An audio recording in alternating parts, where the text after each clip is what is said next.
A photograph fell out of Aoi's bag on a Thursday morning. It slipped from the inner pocket when she reached for her notebook and came to rest on the bench between them, face up. A group of people, young, laughing at something outside the frame. Aoi in the center, her hair loose, her face different, not different from herself, but different from careful.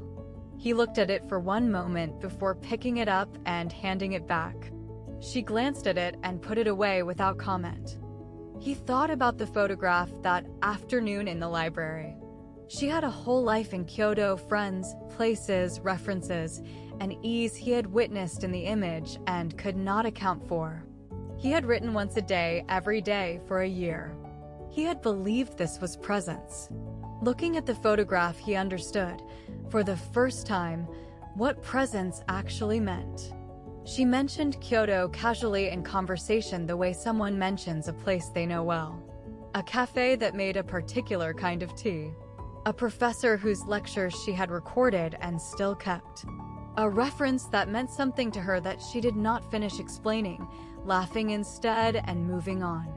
Each mention was a door he could not open. He listened and noted them the way he noted everything without showing it.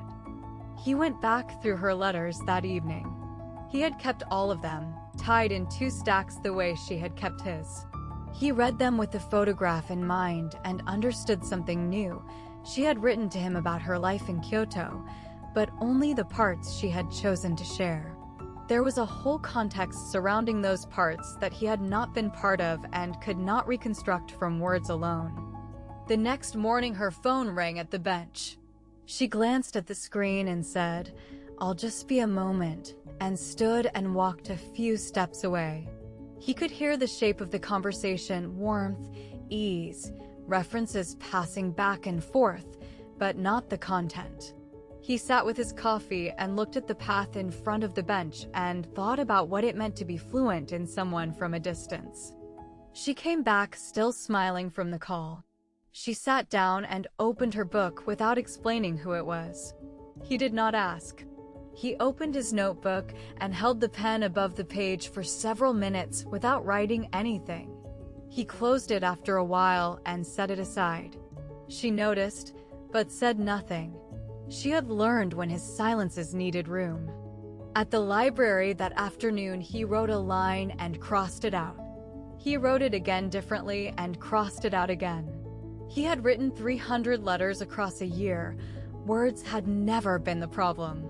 The problem now was a specific thought he could not quite bring himself to write down, which was, were letters enough?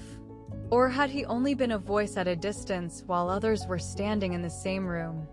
She left something at the bench the following afternoon while he was buying their coffee from the campus stand. A postcard, the kind sold at train stations and gift shops. A photograph of Kyoto's old district, lanterns on a stone street, cherry blossoms in the background. He turned it over.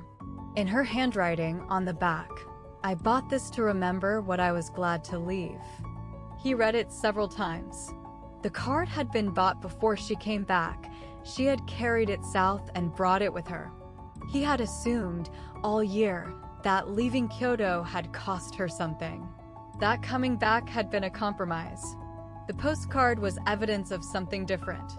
He put it in his notebook between 2 pages where he put things he intended to keep. That evening, walking the outer campus path, he asked her about it. He did it carefully, the way he did difficult things, choosing a moment when they were moving, so neither of them had to manage their expression. "The postcard," he said. She was quiet for 2 steps. "I knew I was coming back," she said at last. "The whole time I was in Kyoto, I knew. I just didn't know if it was right to want something that much." He looked at the moss on the old wall as they walked. "Want what?" he asked.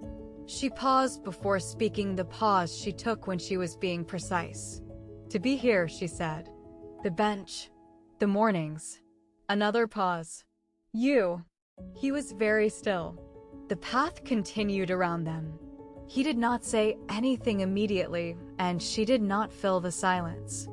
"I checked the post twice a day," she said after a moment.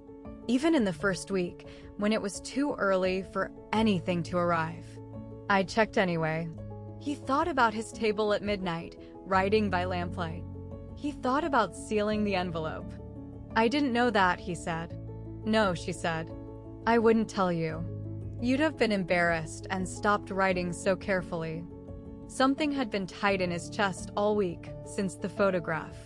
He recognized it now, the specific tightening of someone who is afraid of being less than they want to be, for someone who matters. It was loosening now, slow but real. The photo, he said. The one that fell out of your bag. She looked at him. I know, she said quietly. I could see it in you. They were good friends, she said. I still speak to them. I hope I always will. She looked straight ahead on the path. But being their friend and being here are not the same kind of thing. You know they are not the same kind of thing. He did know. He had known it since spring, the morning she had handed back his pages under the sakura, hands careful with them, as though what was written mattered. He had known it and not trusted what he knew. He stopped walking. She stopped one step later and turned. The lamplight from the courtyard reached just this far along the path. He said, I wrote 300 letters because I could not think of a better use of my evenings. She waited. He continued, more quietly, that is not entirely true. I wrote them because I did not want you to be unreachable. He paused. Even from here. She looked at him with the full particular attention she gave to things that mattered. You have never said anything quite like that directly before, she said. He met her eyes. I know, he said. I'm trying to be different about it. The lamp above them held the moment in a circle of light.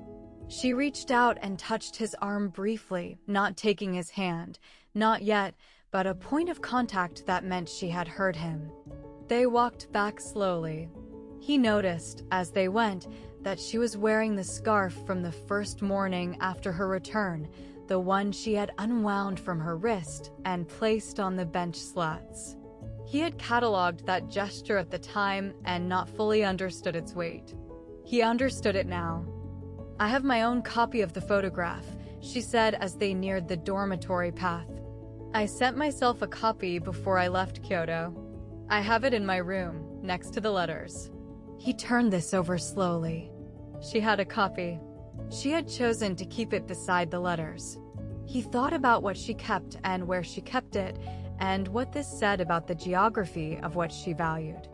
He walked home alone and thought about photographs and letters and what it means to be present across distance. He had written his way through a year. She had carried what he wrote. These were not small things, and they were not lesser versions of being in the same place. They were a different kind of being together, one that required the same care and attention as any other kind. That night he wrote something he had not been able to write all week. Not about the photograph or the postcard or the phone call he had not been part of.